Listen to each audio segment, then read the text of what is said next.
भइल राशन होली है भाई होली है और की राशन मानो होली है वाह भाई वाह वाह खिलाड़ी वाह होली में हमरो त करत मन आ बैठी के सुनी ऐसी लागी लगो बोला होई रे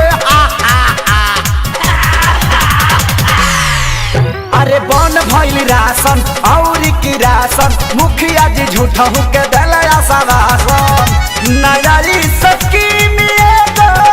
चलता ललोता से नया स्कीम चलता ललोता से जो बनवाना के ले जई हाँ सैया लोटा से मिलता चोली कोटा से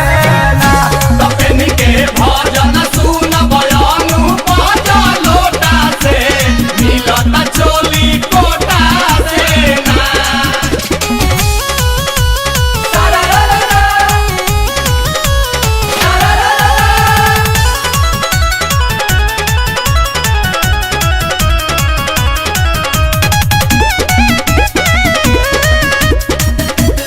होली है चढ़ते होली चरक के चोली छोटी हो गई खोली सैया बढ़लवा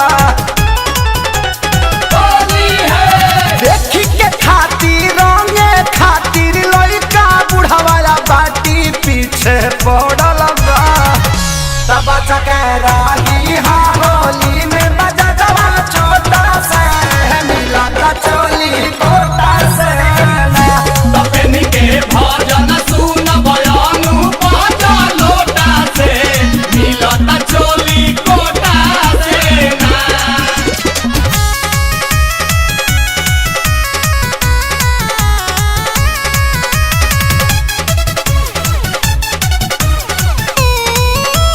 होली है चाउरिया चीनी के कोयल जमाना दहलस ध्यान सरकारी राजा जी सौखीनी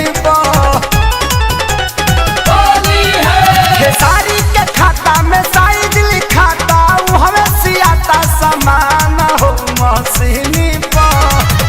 तपंग को जगंदा कैले बड़ा छिड़क के कोटा से